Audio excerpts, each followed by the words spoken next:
Donald Trump is just, everything around him is darkness, and he's doing you a favor. And this is where I think the Democrats have a real opportunity this year, is to be the party of hope, to be the party of vision. Even if you don't agree with that vision, it's like at least somebody's talking about the future.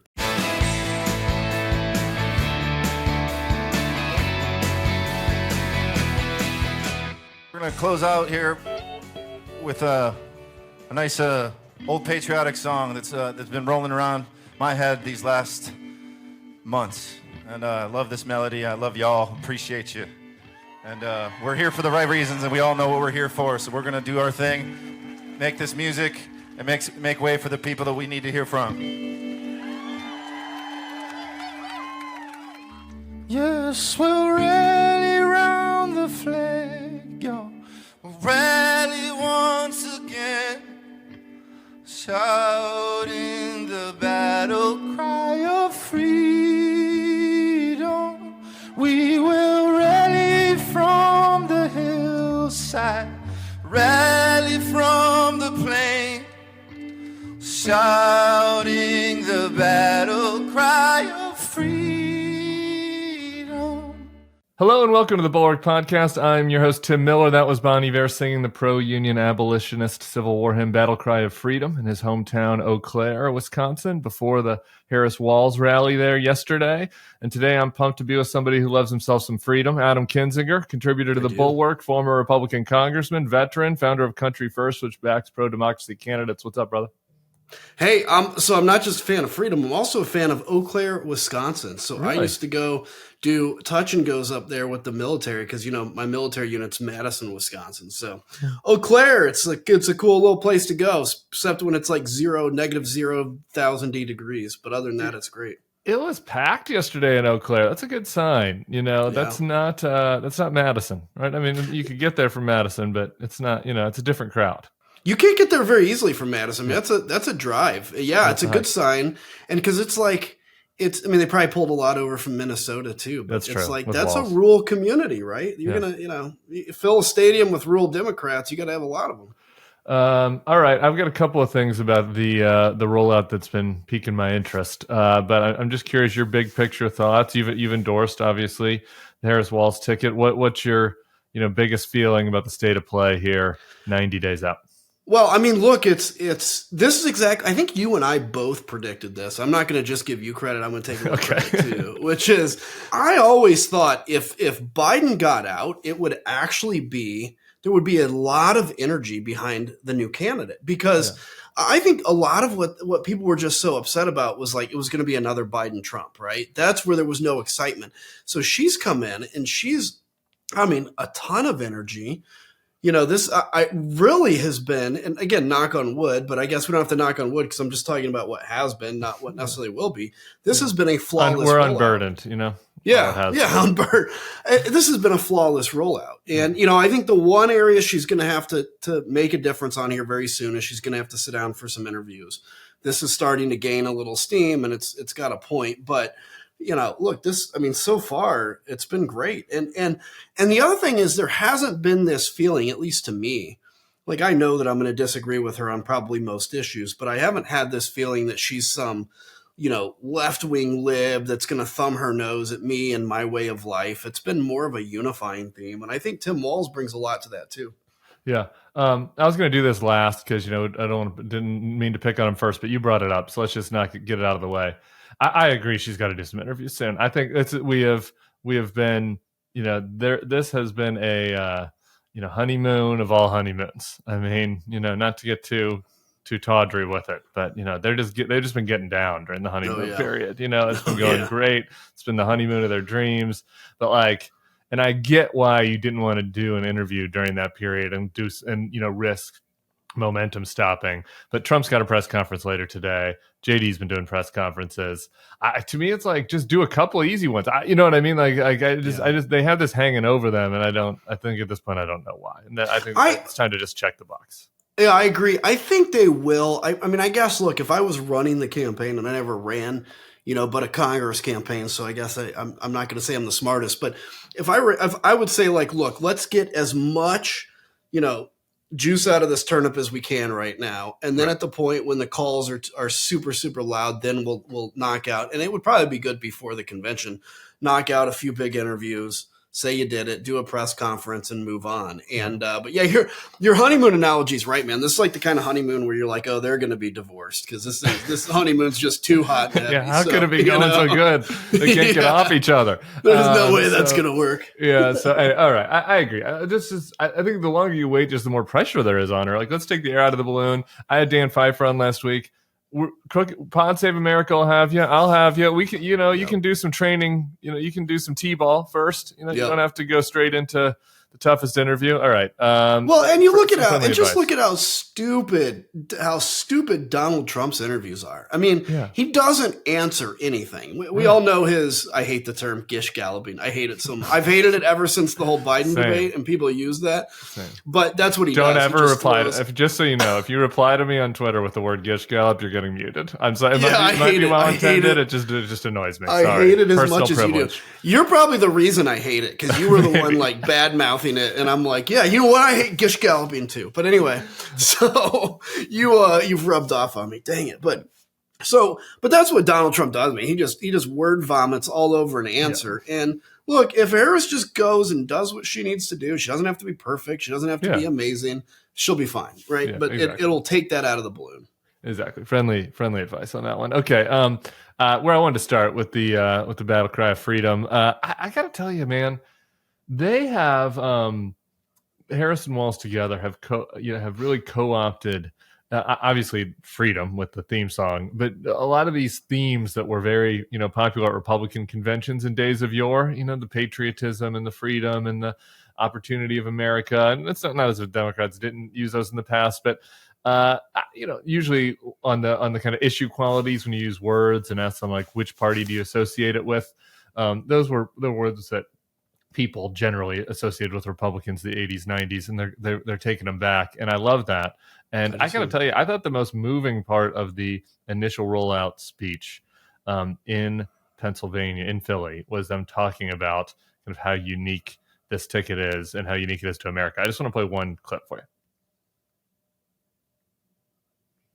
That's the Philly clip. I'm sorry, Jason. Was the one where they do USA? They chant USA at the end? All good. And after all, the promise of America is what makes it possible for two middle-class kids, one a daughter of Oakland, California, Oakland, who was raised by a working mother, the other a son of the Nebraska plains who grew up working on a farm. Farming. It's the promise of America, because only in America is it possible for them together to make it all the way to the White House.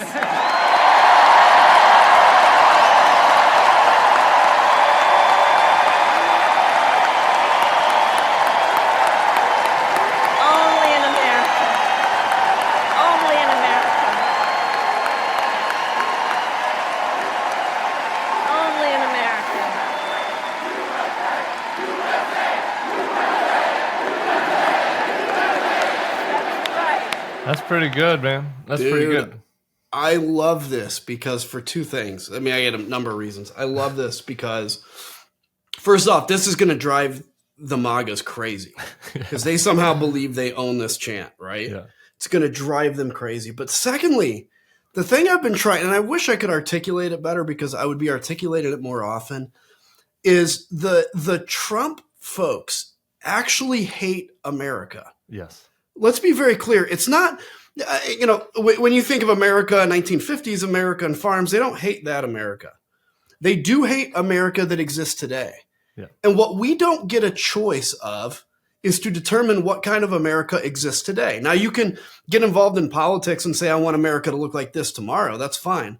But America as it exists today, they've been very clear. The right has been very clear. They don't like this. They hate it. right? This is why they down talk everything. This is why they excitedly say the Russian military, which has lost 500,000 people in Ukraine, is better than the American military. The woke American military. The woke American military. And we don't do things like we used to, right? Like that kind of stuff. I mean, yeah, we can now strike somebody and kill them with a bomb that's made out of razor blades from 100 miles away. That's pretty good thanks stuff. Thanks to our ingenuity, thanks to American ingenuity, the free market system, the Department of Defense, what's more American? And we named it the Ninja Bomb, for God's sakes. That's cool. So, but anyway, the whole point is, I've always said Democrats should be the ones trying to take back this narrative of we love America. We love America as it exists. We're America that gives people opportunity. And Tim, I got to tell you what, I'm sensing this. I'm curious your thoughts on it, if you're sensing it too. I feel like people are starting to turn the corner of just exhaustion with the constant negativity and outrage out of MAGA. I feel like it's just running thin, not among MAGAs, but against the rest of the country. What do you think? I think so too. The Olympics was a good example of this, where it's just like they want people to be mad that there was a drag queen Last Supper or something during the opening ceremony, and it was a Greek fest, right? It wasn't even the Last Supper, right? But they can't accept that. And it was like they want to be mad at Simone Biles, or they can't be happy with Simone Biles because she was a quitter before. Like it's like, why are you? It's I don't have this clip, but one of my favorite quotes from yesterday was JD Vance, and they asked him like, "What makes him smile?" Somebody asked him this at the press conference, and he's like, fake news questions like that make me smile, and I am angry actually. And it's like, stop being. People don't want to be fucking angry about everything. People don't want to be like they just want to be able to watch the Olympics, put on their little red, white, and blue clothes, have a beer, glass of rosé, depending on which part of the country you're in. Root for Simone Biles, root for LeBron James, root for the sprinters. That's it. Like that's what they're looking for. And they're like your grumpy grandpa, right? Or like your grandpa's neighbor that would just sit on his porch and tell everybody to get out of his lawn. Like that's what the GOP has personified. That. And if the Democrats can be this party of like opportunity, optimism, the party that chants USA. I mean, one of the biggest things that blew me away coming into kind of the left movement as a righty, that like is these people actually don't hate America like I used to think they did, right? They actually, and I never really thought they hated America, but like they down talked it. They down talked. Yeah, they down talked it, and they certainly. I mean, everybody has to admit, back in the '80s, the left was obviously had a real issue with it, but I always thought that was them, and then now I see truly in a party that's like, okay. They love America. They may love it for different reasons, but they love America. And by the way, they also believe dearly in the Constitution. And that's the one thing I've come to realize the Republican Party really doesn't believe in that, despite everything they would pretend to say. Yeah. Sha'Carri Richardson. I got to shout out my LSU girl. We just want to cheer for Sha'Carri. We just want to be happy. We just want to love our country and cheer for our athletes. The other thing about that exchange, which for the YouTube watchers can see it, Kamala really embraced it, and I don't know, I have this, so this is a self-criticism as well. This is not just criticism of Kamala. She's not that great of a faker. I'm not that great of a faker. You know what I mean? Like when I'm faking something, you can kind of tell. Some people are good at that, some people are not. But when she's spinning you can kind of tell she's spinning you.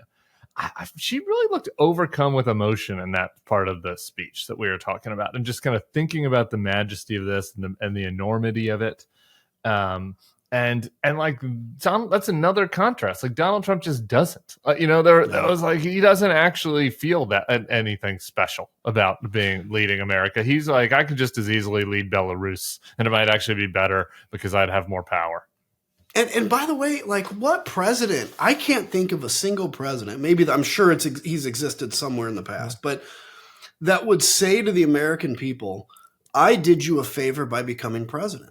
I mean, literally, I could have had a better life. Yeah, this is literally Donald Trump's like election theme. Yeah, is I gave up a lot to come do this job. You're welcome, America. His sons, I mean, they'll go on Twitter and they'll say, my father could have blah, blah, blah. But by the way, I don't know. It's just me. Maybe this is just me, a Midwestern thing.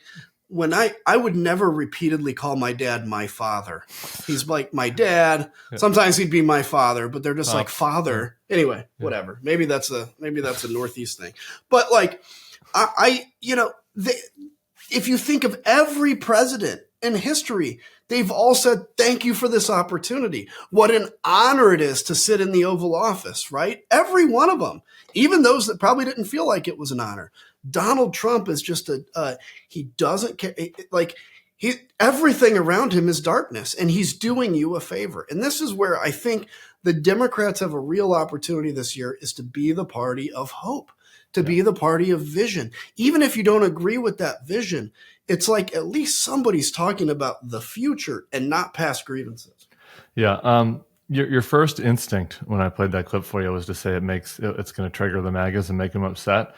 And so I got a treat for you. It did. Oh, good. Let's listen to Ben Shapiro. It's that if you go back far enough, he was a high school football coach. And don't you know, he's a teacher and a high school football. He's basically Mr. Feeney, but more athletic. He's like Ed Asner, avuncular, moderate, just one of the boys. A guy who can crack a beer and can shoot a rifle, but is also really, really in favor of gun control and transing the kids. That's basically the pitch in favor of Tim Walz. So she does this routine. These rallies are incredibly well choreographed. I will say that. They are very well choreographed. She calls for a chant, and a chant goes up. First Democratic rally I've seen for a while where people start actually cheering USA. And why are they cheering USA? Because she says, what an amazing country this is. What an incredible country where a person like me, middle-class person, or Tim Walz, middle-class person, can become the president and vice president of the United States. Now, I agree with that. But she doesn't agree with that. She believes that America is systemically racist. So does Tim Walz. Oh, what a bunch of cope and cry, baby. Oh, poor little Squeaky Ben. It's sad that they've taken over the USA chant from the guy that tried to terminate the Constitution and try a coup. Poor little Ben. I saw two things in there. First off, what a dork he is. Can I just say? I mean, I know I'm reverting to high school jerk here, but what a complete dork, right? And even yesterday, he tweeted something about how Walz has no net income or no net worth, and gosh, no stocks. Okay, so he's obviously not corrupt. Okay, maybe he's not the best money manager, but he's not corrupt. So maybe we can at least admit that, because if he was corrupt, he'd have something, he'd have some stocks. But the other thing is, at the beginning, and you just hear this, and this is what you hear in MAGA now. You saw that Ben is ridiculing this idea that, he's just a regular guy who you want to sit down and have a beer with, whatever. Because Ben, and I mean this both gently and seriously, Ben has never been somebody that you would feel comfortable sitting down and having a beer with. Yeah. And that is a chip he's carried on his shoulder. And I'm truly am sorry for that for him, because I think he's got social anxiety or awkwardness or whatever. But you can see that anger and jealousy coming out. Yeah. And you see that, frankly, in the MAGA movement when they do really weird stuff. It's called out as weird, and you were, by the way, the OG on weird. Let me just say, George W. was the OG. I took it from W, and then good. All right, so Tim Walz got. That's okay. You're a nearby OG. Yeah, no credit. It's all for the. We charge it up to the game. But that's why that insult bothers them so much, is because honestly, they've been called weird in their life before. Yeah. And they thought they found a community that they can feel comfortable in. And I really don't say this meanly, because this to me actually is sad, but we have to address this clearly, because their little psychological problems that they've all come together for comfort on is affecting the larger country in this moment. Yeah. Ben over the past week has compared Tim Walz to Mr. Feeney. From Boy Meets World, and to Chris Farley with his man down by the river character from SNL. Dude, I would vote for Farley. Both of those are beloved characters. What? Yeah, that's what you got? Okay, whatever. Dude, Vice President Farley, van down by the river. I'd be in. I would be in. All right. Speaking of weird and grumpy people, assholes that weren't loved, didn't. It's all high school cafeteria. I know you made the high school cafeteria joke, but it all comes back to that. JD Bowman or Hamill or whatever his name was when he was in high school wasn't popular. All right, he's a little tubby kid, and I feel bad for him as well. His step parents weren't good to him, and that fucking sucks. But you shouldn't take it out on other people. It's therapy is the right solution to this. We're not going to say what you do when you're in therapy. We're not going to talk about that on this podcast. The Walz attacks the JD has engaged in starting yesterday. He's attacked Tim Walz over stolen valor. He said that he, quote, abandoned his unit before he went to Iraq. You wrote about this in your Substack and said the swift boating of Walz is sick, inaccurate, and will fail. Talk about that. Can I just say how angry, absolutely, and I have tried to not become angry during this cycle because, I mean that. Like, I want to be a professional, like, angry, not really angry. I am furious about this attack. Now, let me take it from the broad perspective and cut me off if I'm spinning too long because I'm going to rant about this. Roll, baby, roll. So on the 50,000-foot overview, if you ever served in the United States military, why in God's name would you run for office? Because what you have done is, yes, you have done what 99% of the country won't do. But now it has become acceptable to parse through military records, look for any time you said something in a public comment that might have been a little bit inaccurate, or take a completely normal thing that happens in a military career, explain it as something differently to people that don't understand how, for instance, military retirement works, and make it look like you abandoned your unit. Now, let me go into the details of this. So Walz retires at 24 years in the military. Let me be clear about one thing. He could have retired at 20 with a pension. He stayed for 24. That was 4 years after 9/11 and 2 years after the start of the Iraq War. Eventually, so I retired from the Guard as well. I retired at 20 years. He stayed 4 more years. Eventually, he makes the decision to retire. Now, it just so happens that a month later, his unit gets called to say, you're going to deploy. But he had made the decision to retire prior to that. Now, let's say, Tim, that he had not made that decision prior. His unit gets the order to deploy, and then Tim throws in his retirement paperwork. Let's say that happens, and that's not what happened. Well, first off, thousands of people in that time frame did exactly that. They did 20-some years in the military, and then they had kids, and they were facing an 18-month deployment to Iraq, and they put in their retirement paperwork. I know 5 guys particularly that did that before going on another deployment. There's nothing wrong with that because, by the way, if the military decides that you can't go because you're going to not fill some billet that you fill, they can stop loss you. They can prevent you from getting out of the military. So Walz never was prevented from getting out of the military. He retired before his unit deployed. By the way, JD Vance did not re-enlist in the Marine Corps, and I could argue, and it would be inaccurate, but I could argue using the same logic, that since he didn't re-enlist, and he could have stayed in longer, he actually abandoned his unit that eventually went back to Afghanistan or Iraq. But that would be an unfair attack. The other thing I'll say is this. When they said that he is claiming to have worn a rank that he didn't wear is complete bullshit, okay? So how military retirement works is in 20 years, after 20 years, you're eligible to retire. You retire at the rank you last held for 3 years, okay? So when I became a lieutenant colonel, the year I finished my 3rd year as a lieutenant colonel, I was then eligible when I retired to retain the rank of lieutenant colonel. Got it. Had I gotten out at 2 years, I would have reverted to major. That happens in about 20% of retirements. That's what Walz did. He reverted to senior master sergeant. So wait, which rank did he reach? What was his highest rank? Chief master sergeant, which is like the highest rank in the Army, the highest enlisted rank in the Army. And then since he didn't finish his education requirements for that, which happens all the time, and since he wasn't in that rank for 3 years, he reverted to senior master sergeant. That's not like a disciplinary demotion like Captain Ronnie Jackson got, and he still has admiral on his Twitter bio. He says he's a rear admiral. He was demoted for disciplinary reasons to captain.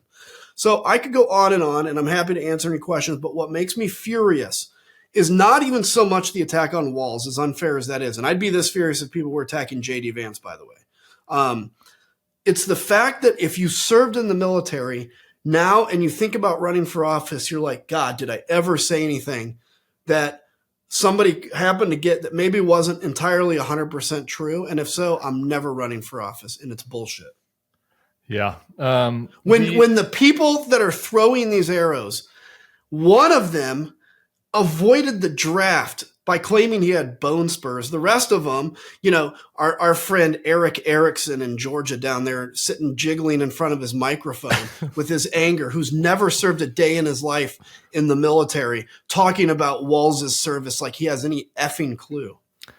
Yeah, a lot of that going around. We had Fred Trump on the podcast last week, and I had read his book, and I don't think I got into this with him in the interview, but like the bone spurs thing is actually even way worse than I realized. The degree to which they went and like called in favors from friends, doctors, and during this period where people are going to get drafted, and it was not kind of like they're exaggerating thing. Like it was a concerted effort to dodge the draft, which again, I've never served, so whatever. But like, if you're going to start like making these attacks on somebody that was in the military for 24 years, maybe look in your house first.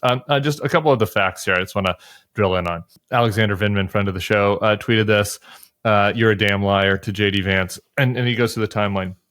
May 2005 is when Walz retires from the National Guard. July, and during that time he retires saying he's planning to run for Congress. And I think actually Vindman didn't put this on, but I think in March he actually said he was like looking into running for Congress. So it was even earlier. July 2005, his unit receives orders for deployment. September 25, unit prepares for deployment.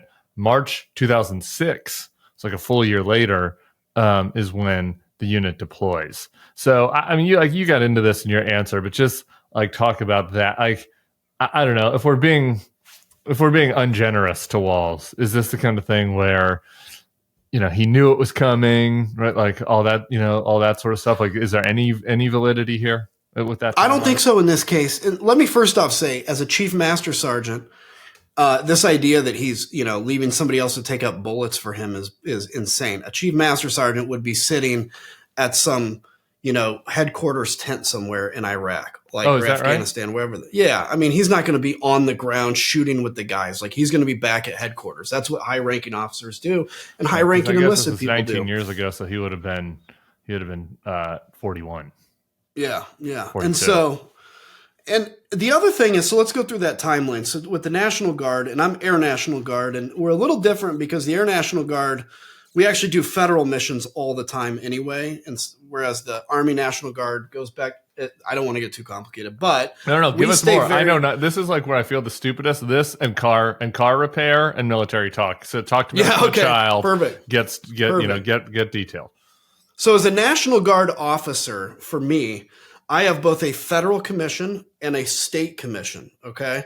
And then depending on what mission I'm doing is who is my commander. But I was obviously trained federally. I went to U.S. Air Force training, etc. That's how the Army National Guard works as well. Except with them, they only do 1 week in a month. As pilots in the Air Force, we do much more. We stay current constantly, so we could actually deploy to war the next day. But when the Army gets an order, the Army National Guard gets an order to war, they usually have to go through that personnel spin-up process. Then they go to a fort somewhere, Fort McCoy in Wisconsin, and that's probably where his unit went. And they do training for 2 or 3 months to get spun up, and then they deploy. So when Walz made the decision to run, first off, if you think he got out simply because there was an impending deployment coming, let me point out that for 4 years he had been in the military after 9/11, so was literally sitting on the edge of a deployment for 4 years. Yeah. In the last 2 years of that, he could have been deployed were to National Iraq. Guards getting deployed back then, like in 03, 04? Yeah, they were. And actually the National Guard, little known fact, was actually both Air and Army had a higher per capita deployment rate than the active duty forces did because they're typically in the Air Guard. We're actually better. The Air Force guys are going to hate this, but we're actually better than the Air Force when it comes to like air to air fighting and stuff because we typically are older. You have older, more experienced pilots. Yeah. But anyway, so you have to believe that he for 4 years was within basically the threat of being deployed and just somehow magically knew he wouldn't. And then you have to believe he made the decision to run for Congress to get out of being deployed, even though he had no idea he was going to be deployed. And then you have to believe that he magically knew in May that they were going to get the order to deploy in 2 months. And he would have known none of that. He wasn't some general that knew what the order was coming down. It is a completely unfair attack. And again, Tim, this bears repeating. If he had known they were deploying and then made the decision to retire. There is still nothing cowardice or unethical about that. Once you pass 20 years of service, you have every right to retire at the moment you decide to retire. And if it happens to be a bad moment and the military is like, sorry, you will leave this unit unmanned if you retire, they do what's called a stop loss, which thousands of people got, which says you cannot retire until this mission is complete. Yeah. So it is an unhinged and wrong and sick attack against a man that did 24 years of service. Even among like the boys, like you guys are chatting about that. You said you knew people who retired like in that environment. Yeah. Like, is there like a little bit, is there snickering? Look, is there any, I don't, again, like this is just not my world. I'm just curious, like how you. Here's how I would put it. So if we had people that would avoid deployments that would stay in the military, so they'd come up with some reason that they couldn't deploy, or they'd like go, be a pilot training instructor, right, to get out of deployment. Those people we could make fun of, but we didn't lack respect for them. But we would be like, this guy's, we called him, what do we call him? Like seagulls, because you'd have to throw rocks at him to get him to fly, right? So that's that. But if a guy's like, hey, I'm getting ready to get deployed, but I'm retirement eligible and I'm retiring, not once were we ever like, that guy's a sissy. We're like, good, get out of here, man. You did your 20 years. Yeah. Good job, right? Somebody else can come do this mission just like you can. And so even if Tim Walz had made the decision to retire when they got that deployment, I got to tell you, sitting here today, if I got an 18-month deployment order and I was still active guardsman and I could retire, I'd probably consider retiring instead of going on that 18-month deployment. Kids. I have a 2.5-year-old. Yeah, exactly. You have young kids, right. Okay, this was very helpful, and I felt out of my element. I was where you were instinctively, but I wanted to hear from somebody who's actually like been in the shit, who knows about this stuff. Well, and here's what's working to their advantage, Tim, is like very few people know, to the Republicans' advantage. Yeah. Very few people know how the reserves or guard work. Okay. Yeah. Very few people even know how the military works, but particularly the reserves or guard, because it's a specific thing. And then retirement, how that works in the military. And then the culture of the military, which the culture of the military is not, you've been in 24 years, you have to give us another year or you're going to be deserting your men. The culture of the military is, you're eligible to retire. Good. Get out of here. You don't need to deploy. And but you can throw out any attack, call it cowardice. And it works because to explain the opposite takes 10 minutes. It takes 10 minutes to do. For sure. Well, the one thing that I knew for sure in this whole situation is that JD Vance is a fucktard asshole. And a part of the evidence on that was, I want to go back to 2022. It's not the first time that JD's thrown this stuff around. Actually, before we get to JD's 2022 tweet, can we just talk just for 1 second again? All respect for everybody that chooses to go into the military. All respect for their service. But the JD gets on his soapbox and starts talking about how he went, to actually serve in Iraq where Tim Walz didn't. Can you just talk a little bit about what JD's, service was like? Yes. Okay. So this is a great point. If Democrats wanted to play the same game Republicans are playing, JD Vance, and again, I'm going to say this as an example, not as an attack, because I respect anybody's military services. This is what a bad faith attack on JD would look like. How about that? A bad faith attack on JD Vance would say, okay, first off, JD, your unit deployed back to Iraq in 2000 whatever, after you were out. You didn't re-enlist, therefore you left your unit out to dry. But the second thing is, JD Vance was a public affairs officer. Not even an officer, he was a public affairs soldier.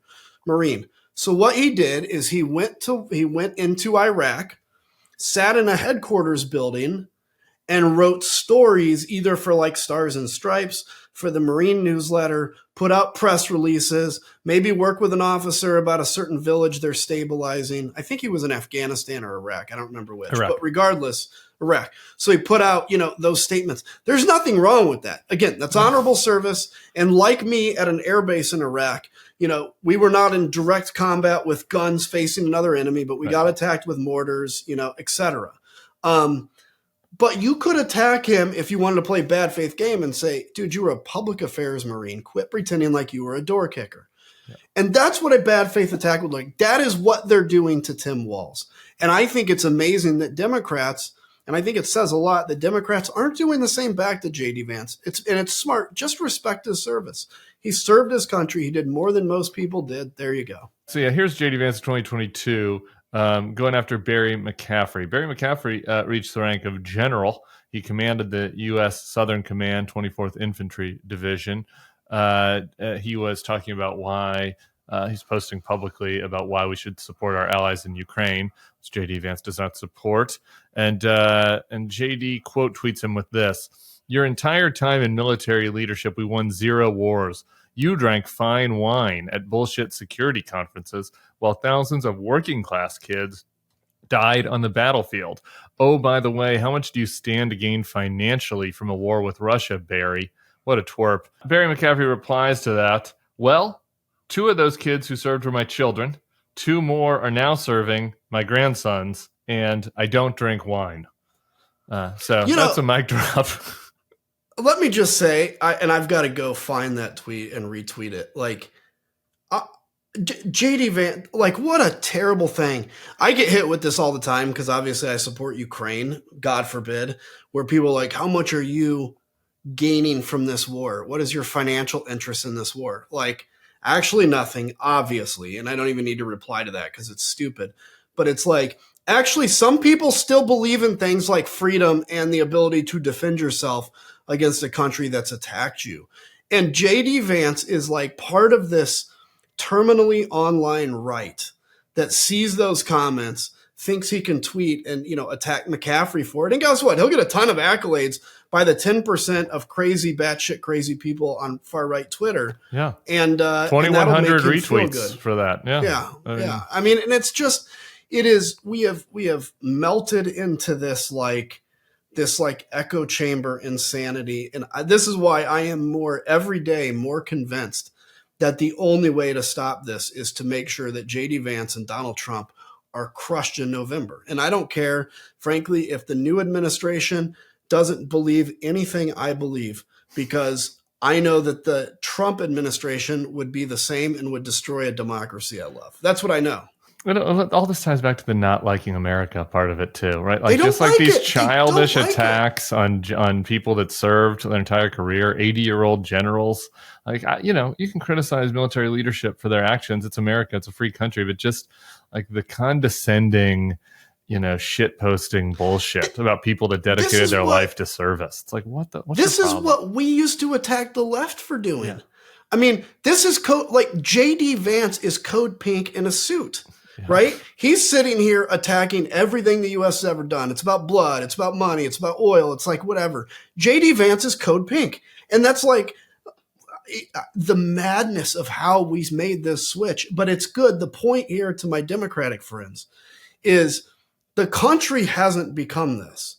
Okay? The Republicans have. This is your opportunity to take the mantle, call back from earlier in the show, take your mantle of USA, be the country, be the party that has pride in this country. And I think you'll never lose an election again if you can take that mantle from the GOP. All right, one more example of these guys stepping in it over the last few years. I got to tell you, one thing I was worried about, we've been talking about on the show about the Walz pick, was just reanimating this conversation about the protests after COVID and how, Walz was governor of Minnesota, when we've already seen some ads about this from MAGA folks, and when Minneapolis, quote unquote, burned. And it also, kind of an unfortunate coincidence, ties to like one of, I think, Harris's weaknesses, which is that she tweeted out that bail fund for rioters in Minnesota, right? So you could kind of put together a 30-second package that I think looks pretty bad using the two of them. But Donald Trump is his own worst enemy, as always. A little piece of audio that I have a feeling that the Harris vetting team had in their back pocket dropped yesterday on ABC News. Let's listen to it together. I know Governor Walz is on the phone, and we spoke, and I fully agree with the way he handled it the last couple of days. I asked him to do that, and the whole world was laughing. 3 days later, I spoke to the governor. The governor's, I think, on the call, and he's an excellent guy. You've got a big National Guard out there that's ready to come in and fight like hell. I tell you, the best, what they did in Minneapolis was incredible. They went in and dominated. And it happened immediately. Tim is on the phone now. Tim Walz. Again, I was very happy with the last couple of days, Tim. You called up big numbers, and the big numbers knocked them out so fast it was like bowling pins. Our city is grieving it. Incredible. Dominated. Immediately. He did it immediately. That's good stuff. By the way, I was one of those National Guardsmen that went into Minneapolis, and we actually went in and we were flying reconnaissance overhead, but literally I was the first of the Air Guard to be there, and the second we got there, you realize like the situation was under control. So obviously, for a couple of days, Minneapolis burned. It was a disaster, and you could see that from the sky. But when the Guard did finally roll in. And I think it's as much the mayor of Minneapolis that takes the blame for not having the Guard, because I don't think they requested it. Remember, they abandoned the whole police station and just created this environment. And but yeah, when the Guard did roll in, it stopped and it was completely peaceful. And, Donald Trump recognized that. I need to let Tim Walz know and remind him that I was actually there as a guardsman. Yeah, I did not know that. Look at you, Adam. You're everywhere serving I'm this the country. everything guy. I'm like the Forrest Gump, man, of political issues. And that's fair. Just obviously this was not perfectly handled in Minnesota, in Minneapolis. And I think it's a fair vulnerability. It's a fair thing to criticize him on. As just a political practitioner, though, it certainly takes the oomph out of it when Donald Trump is on there talking about how much they dominated immediately. I think that's a pretty good. It's a pretty good clapback, as the kids say. Speaking of clapbacks, last thing, did you watch Kamala in Detroit last night? No, I didn't see it. Okay. It's pretty good. It's more, you kind of need the whole visual of it. So we'll put the link in the show notes for people who don't play the audio as much, but the undeclared movement, the Gaza protesters were interrupting her speech several times. And I get reports show that she actually met with some representatives from the undeclared movement before the speech. So it's like, she's heard their feedback. She's heard their complaints.